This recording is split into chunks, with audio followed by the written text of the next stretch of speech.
Hey y'all, and welcome to the video. Today I'm working on some OBD2 scan tool that will work via Bluetooth. So trying to get a modern solution to gauges and clearing codes and so forth. So this is what I went with. This is the Bluetooth adapter. It comes in this little box, and this is what it looks like. And this plugs right into your OBD2. And then you've got to get a third-party application on your phone to read the data from this thing. But one of these is only about $10, and the app is only about $5. I'm using the Torque app. It's been out for a while. So I'm going to try and get this set up and see how it works. Here's the adapter plugged in underneath. You can see how it fits nice and flush there. That's a selling point for me. This truck has a manual transmission, clutch pedals right there, and some of these adapters kind of stick down a little further and could get in your way. This is perfect. It's out of the way. And they do say it's okay to leave it plugged in for a few days. Won't be any problem. It does draw a little bit of power, but as long as your batteries are okay, it should be fine for a few days, even a couple of weeks. So now I'm going to switch cameras and show what's going on my phone. Okay, here we are. I am filming right now on an old BlackBerry smartphone that I actually started this channel with. The quality should be okay, but this is a 2013 era phone. So here I am in the app right now. You see that blinking thing? It's trying to connect to the Bluetooth, and it can take a few minutes. Not a few minutes, but a couple of minutes before it really connects. So there's a lot of options here to go in and check on what your Bluetooth adapter is doing. You can see it's not connected right now, but it's trying to connect to OBD2. That makes sense. And when it does connect, you'll see a green checkbox here. So while it's doing that, I guess we'll just have to wait, but there are a few other options that we're going to explore. You've got your gauges up here with real-time information. You've got default codes here, and it is able to read and clear codes. The map view offers like a GPS kind of view. We can go in there and check that out as well.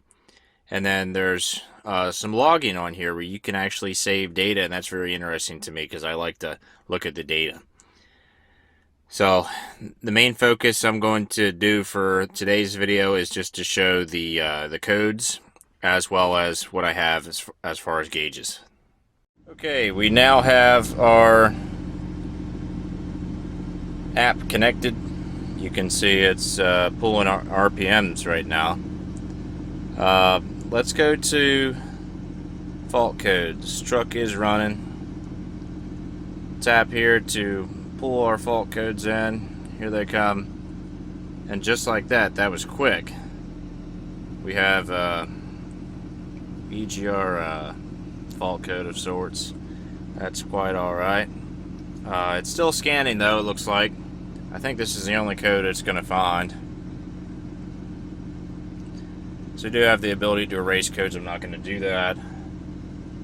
But we'll see if it finds any more codes. That's the same code there.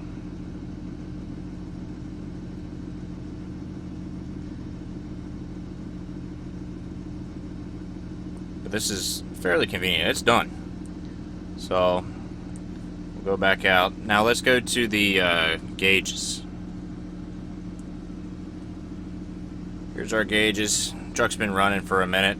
Coolant's at 116 degrees. That's nice. We got our real fuel level, which says 60%, which is a little bit higher than what the gauge on the dash says.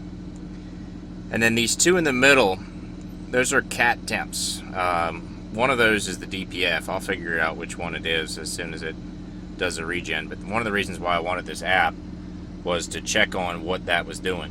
And then we've got our boost pressure. It's not reading rail pressure right now. I know the truck is capable of doing so. So let's go to some of our options here. I'm going to delete this one and you can add a new display. And then there's a lot of different choices for different types of displays. There's a lot of customizability in here. Let's try dial meter. Now the ones in green you're able to do. It's reading those right now. You can even see sample outputs. Ambient air temperature. It's even got my cell phone battery level here. These are the two temp sensors on the exhaust. It doesn't have, say for example, DPF pressure. It's not reading that one. It's using the temperature sensors above instead. See, the EGR looks like is inactive, which makes sense. There's a lot to choose from in here, and there's some custom options as well. You got your GPS position and everything. It's got that GPS map in it. There's a ton of options here. Let's just pick one for fun. Let's see. Let's try voltage from our battery, and we'll make this one a small, and then you can move it wherever you want, and there it is. We're reading 14.2 volts, which is exactly what the analog gauge over here says as well. So let's get it out on the road, see if we can get these cats warmed up, see what they do. I think we're due for a little regen, so let's check it out. Here's a quick look at what it's doing driving down the road. We're doing 70 miles an hour. Looks like these exhaust temps are actually pretty accurate. Everything's very accurate so far.